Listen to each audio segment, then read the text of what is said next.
그땐 몰랐다. 이 선택이 내 인생을 집어삼킬 줄은. 혹시 지금 당신도 자녀를 위해 인생을 올인하고 계신가요? 아니면 지금 이 순간에도 당신이 외롭게 자녀의 성공을 위해 희생하고 있다면 잠깐 이 영상은 꼭 끝까지 보셔야 합니다. 이건 한 남자의 고백입니다. 자녀 교육만을 위해 모든 걸 내던졌던 한 아버지의 이야기. 그리고 그 끝엔 말로 표현할 수 없는 배신이 기다리고 있었습니다.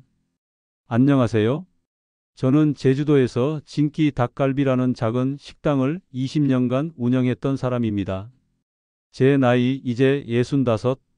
오늘은 제가 평생 가슴에 묻고 살았던 이야기, 그리고 그 치열했던 시간의 끝에서 제가 깨달은 진짜 노후에 대해 말씀드리고자 합니다.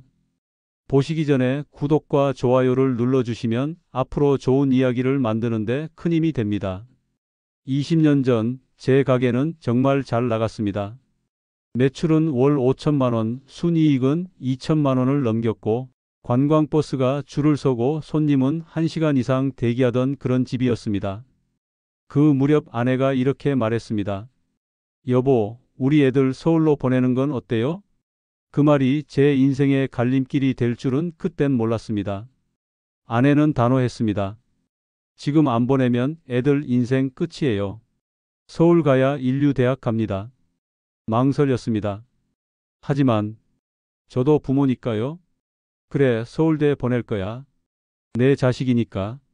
그렇게 저는 가진 돈을 탈탈 털고 심지어 대출까지 받아 아내와 두 아들을 서울 강남에 전세로 보냈습니다. 그리고 저는 제주도에 홀로 남았습니다. 혼자 밥을 먹고 혼자 자고 혼자 일하는 삶. 텅 빈 집에서 혼잣말을 하다 문득 울컥해 눈물이 나는 날도 많았습니다. 하지만 참았습니다. 서울대만 가면 모든 게 보상받을 거라 믿었습니다. 매달 500만 원. 학원비, 과외비, 생활비. 제가 번 돈의 대부분을 서울로 보냈습니다. 그렇게 16년을 버텼습니다. 그리고 기적처럼 큰아들은 서울대 법대, 작은 아들은 서울대 경영학과에 합격했습니다. 그날 저는 가게에서 술을 돌리고 닭갈비는 공짜로 나갔죠.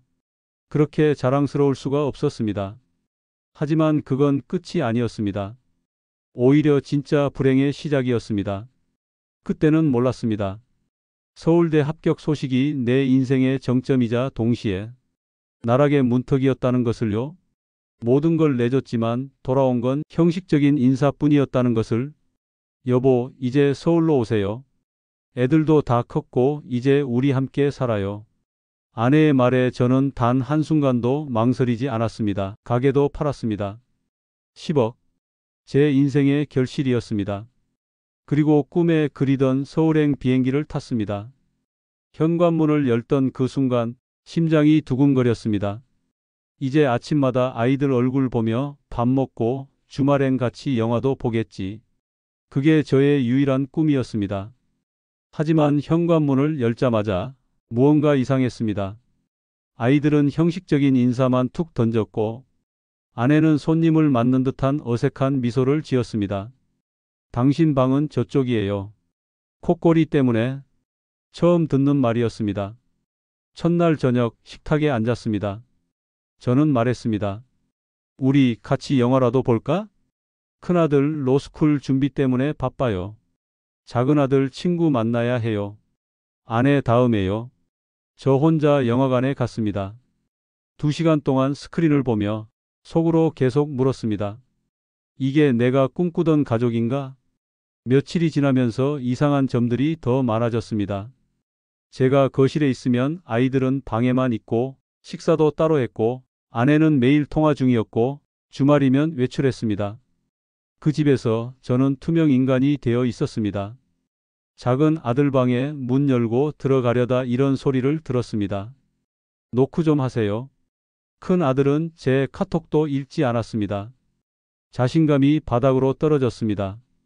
내가 뭐 잘못했나? 왜 이렇게 된 거지? 매일 혼잣말만 늘었습니다. 밤마다 베란다에 나가 담배를 피웠습니다.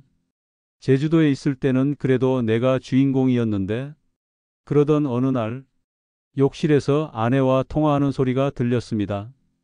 이제 얼마 안 남았어. 재산 분할하고 위자료까지 받으면 우린 걱정 없어. 빼돌린 것도 있잖아. 이혼하자고 하면 순순히 응할 거야. 원래 겁쟁이라. 그 순간 심장이 멎는 줄 알았습니다. 16년 동안 매달 보낸 수백만 원, 가게 팔아서 만든 10억. 모든 게 퍼즐처럼 맞춰졌습니다. 다음 날 전 변호사를 찾았습니다. 그리고 제 인생에서 가장 잔인한 진실을 마주했습니다. 도장 위조, 통장 인출, 부동산 명의 이전 이미 끝났습니다. 이것이 제가 가족에게 받은 선물이었습니다. 그리고 이 이야기는 이제부터가 시작입니다. 모든 걸 잃은 날 나는 처음으로 내 이름을 불러주는 사람을 만났다. 재산의 80%를 뺏기고 아내에게 이혼을 당하고 아이들에겐 아버지라는 말조차 듣지 못한 채 돌아섰습니다. 남은 건 2억도 안 되는 돈. 제주도로 돌아왔습니다. 그곳에선 아직 제 이름을 기억하는 사람들이 있을 거라 믿었습니다. 하지만 돌아온 제주는 너무 달라져 있었습니다. 제가 운영하던 진기 닭갈비는 프랜차이즈로 바뀌어 있었고 길거리엔 낯선 얼굴들 뿐이었습니다. 누구 하나 사장님이라고 불러주는 이도 없었죠. 월세 30만 원짜리 오피스텔, 냉장고엔 소주 몇 병, 식사는 편의점 도시락. 거울 속 제 모습은 너무 초라했습니다. 초췌한 얼굴, 불 꺼진 눈빛. 그때 깨달았습니다. 사람은 마음이 무너지면 얼굴도 같이 무너진다는 걸요. 우울증이 찾아왔고 밤마다 악몽에 시달렸습니다. 무력감, 죄책감, 분노, 후회. 모든 감정이 한꺼번에 덮쳐왔습니다. 그렇게 며칠을 살아가던 어느 날 편의점에서 도시락을 고르던 중 한 청년이 저를 불렀습니다. 사장님, 진짜 사장님 맞으세요? 고개를 돌리니 15년 전 제 가게에서 아르바이트하던 유성이었습니다. 유성이는 저를 보자마자 반갑게 껴안았습니다. 그리고 이렇게 말했습니다. 사장님, 제가 이렇게 된 건 전부 사장님 덕분입니다. 알고 보니 그는 지금 제주도의 대형 외식 기업 CEO가 돼 있었습니다. 체인점만 50개가 넘는다고 했죠. 사장님이 그때 알려주신 열정, 손님을 대하는 진심. 그게 제 밑바탕이 됐습니다. 이제 제가 사장님을 도와드릴 차례예요. 그날 밤 저는 16년 만에 처음으로 사람답게 잠들었습니다. 며칠 뒤 유성이는 저를 회사로 초대했습니다. 사장님, 우리 회사 임원으로 와주세요. 직원 교육, 메뉴 개발, 현장 컨설팅. 사장님 실력이면 저희에겐 보물이죠.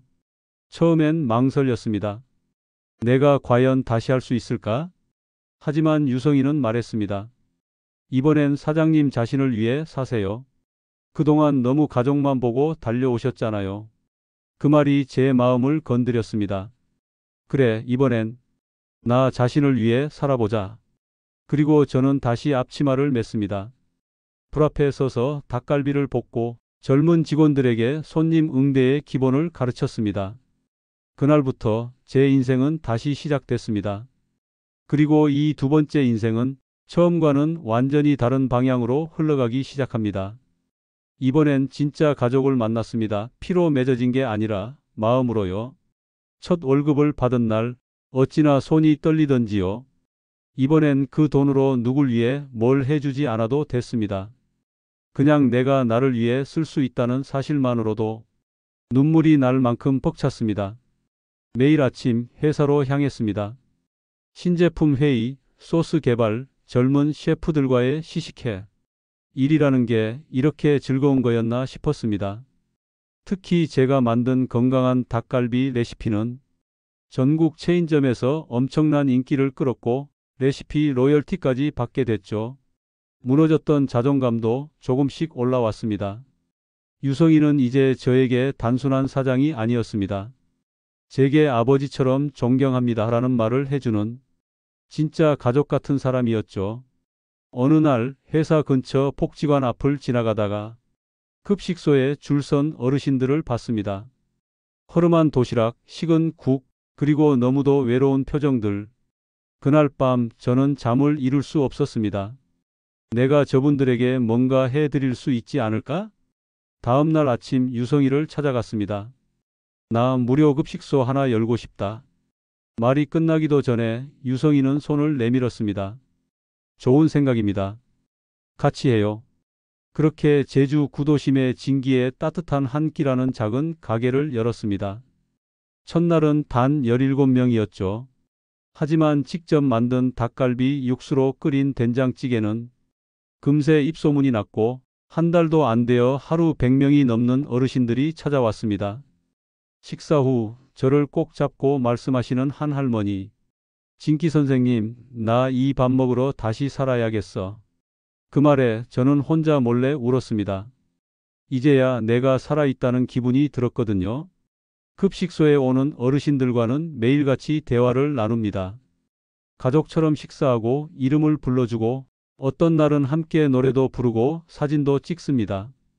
점점 저는 그리운 누군가가 아니라 기다려지는 누군가가 되어갔습니다. 이분들은 제게 다시 가족을 만들어줬습니다. 피로 맺어진 가족보다 마음으로 맺어진 가족이 더 깊을 수 있다는 걸 처음 알게 됐습니다. 매일 아침 제 삶은 기대감으로 시작됩니다. 오늘은 또 어떤 분이 오실까? 오늘은 어떤 밥을 차릴까? 오늘은 또 누굴 웃게 해드릴 수 있을까? 그게 이제 제 삶의 이유가 되었습니다. 나를 버렸던 시간, 그 덕분에 내가 나를 다시 사랑하게 됐습니다. 무료 급식소를 운영하며 바빠지기 시작하자 몸도 함께 변했습니다. 처음엔 무릎이 아프고 허리도 구부정했는데 매일 새벽장 보러 다니고 식자재를 나르고 어르신들 맞이하느라 하루 종일 움직이다 보니 예전엔 상상도 못했던 체력까지 생기더군요. 이젠 매일 아침 6시에 일어납니다. 스트레칭하고 동네 공원 2바퀴 걷고 가끔은 제주 오름에도 오릅니다. 한 바퀴 돌고 나면 땀이 송골송골 맺히고 하늘은 그렇게 맑을 수가 없고 내 마음은 그렇게 가벼울 수가 없습니다. 이전에는 그런 게 무슨 의미냐고 생각했지만 지금은 압니다. 건강은 곧 살고 싶은 마음을 되찾게 해주는 가장 확실한 친구라는 걸요. 거울 앞에 섰을 때 예전엔 눈을 피하곤 했습니다. 초라하고 늙은 내 모습, 실패한 인생이라는 딱지, 다시 봐도 외면하고 싶은 사람이 서 있었거든요. 그런데 요즘은 다릅니다. 거울 속엔 주름도 늘고 머리도 휘어졌지만 눈빛이 살아있더군요. 이제는 알겠습니다. 진짜 멋진 얼굴이란 건 자신을 사랑할 줄 아는 사람에게서 나오는 거라는 걸요. 그리고 요즘엔 사진 찍는 취미도 생겼습니다. 무료 급식소에 오시는 할아버지 한 분이 중고 카메라를 주시며 당신은 세상을 따뜻하게 찍을 줄 아는 눈이 있어요 라며 사진을 가르쳐 주셨거든요. 그 이후로 매주 일출 사진을 찍으러 새벽에 오름에 올라갑니다. 처음엔 발이 후들거렸지만 해가 수평선 위로 떠오르는 걸 보면 그 광경에선 어떤 상처도 작아지더군요. 마치 나도 다시 떠오르는 느낌이었습니다. 경제적으로도 안정을 되찾았습니다. 유성이가 주는 임원 월급에 제가 개발한 건강 레시피 로열티까지 붙으니 이전과는 비교도 안 될 만큼 나를 위한 수입이 생겼습니다. 무엇보다 이제는 돈을 쓰는 게 불안하지 않습니다. 왜냐고요? 이제는 누군가의 눈치를 보며 돈을 보내는 게 아니라 나를 위해 또 진심으로 나를 필요로 하는 사람들을 위해 내가 주체가 되어 사용하는 돈이기 때문입니다. 월급의 절반은 저축하고 절반은 취미, 건강관리, 여행, 그리고 급식소 운영비로 씁니다. 세상에 내가 번 돈으로 내가 하고 싶은 일을 할 수 있다는 게 이렇게 행복한 일이었을 줄이야. 최근엔 전국의 노인복지센터와 협업을 시작했습니다. 제가 만든 저염 고영양 식단을 무료로 공유하고 지역마다 작은 급식소들이 생겨나고 있거든요. 진기 선생님 덕분에 우리 어르신들 얼굴이 환해졌어요. 그 말을 들을 때마다 내가 진짜 잘 살아가고 있다는 생각이 듭니다. 이제는 확신합니다. 그 끔찍했던 과거가 없었다면 지금의 나는 없었을 거란 걸요. 가끔은 옛날 생각이 납니다. 특히 아들 생일이나 명절이 되면 마음 한구석이 쓰리죠. 예전 같았으면 눈물만 흘렸을 테지만 지금은 그 기억을 안고 묵묵히 된장국을 끓입니다. 요즘엔 가끔 아이들에게서 연락이 옵니다. 처음엔 짧은 메시지, 아버지 잘 지내세요? 건강하시죠? 처음 그 연락을 받았을 땐 핸드폰을 몇 번이나 다시 봤는지 모릅니다. 하지만 이젠 기대하지도 원망하지도 않습니다. 그저 담담히 그래, 나 잘 지낸다. 그렇게 답할 수 있게 됐습니다. 이제 제 주변엔 무료 급식소의 어르신들, 회사의 동료들, 그리고 언제나 제 곁을 지켜주는 유성이가 있습니다. 이들은 피로 이어지진 않았지만 마음으로 연결되어 있습니다. 그 어떤 관계보다도 끈끈하고 진심 어린 유대입니다. 밥을 지을 때 어르신의 얼굴이 떠오르고 레시피를 개발할 때 직원들의 얼굴이 떠오릅니다. 그게 바로 지금 제가 살아가는 이유입니다. 여러분, 노후는 결코 인생의 마지막이 아닙니다. 진정한 노후는 누군가에게 기대거나 보상받으려는 시간이 아니라 오히려 자신을 다시 돌아보고 비로소 나로 사는 법을 배워가는 시간입니다. 돈만으로는 행복할 수 없습니다. 그렇다고 가족만으로도 완벽한 위로가 되지 않습니다. 건강한 몸, 안정된 수입, 작은 취미, 소소한 대화, 그리고 스스로를 사랑하는 마음. 이 5가지가 꼭 있어야 합니다. 이 모든 게 균형을 이룰 때 우린 비로소 행복한 노후를 맞이할 수 있습니다. 저는 이젠 자신 있게 말할 수 있습니다. 나는 행복합니다. 왜냐고요? 내가 나를 사랑하게 됐고 나를 필요로 하는 사람들이 생겼기 때문입니다. 그리고 여러분에게 꼭 전하고 싶은 말이 있습니다. 언제든 지금 이 순간부터도 인생은 다시 시작될 수 있습니다. 그게 60이든 70이든 심지어 80이든 말이죠. 오늘도 저는 새벽에 일어나 오름에 오릅니다. 일출을 찍고 된장국을 끓이고 어르신들과 함께 밥을 먹습니다. 그리고 조용히 웃습니다. 여기 자식 뒷바라지만 하다가 인생을 잃었던 한 남자, 그가 진짜 자기 인생을 다시 찾은 이야기였습니다. 이 이야기가 여러분 마음에 닿았다면 구독과 좋아요 부탁드립니다. 그리고 꼭 기억해 주세요. 여러분의 인생은 지금 이 순간부터 다시 시작될 수 있습니다. 지금까지 여러분의 인생 이막 살롱이었습니다. 감사합니다.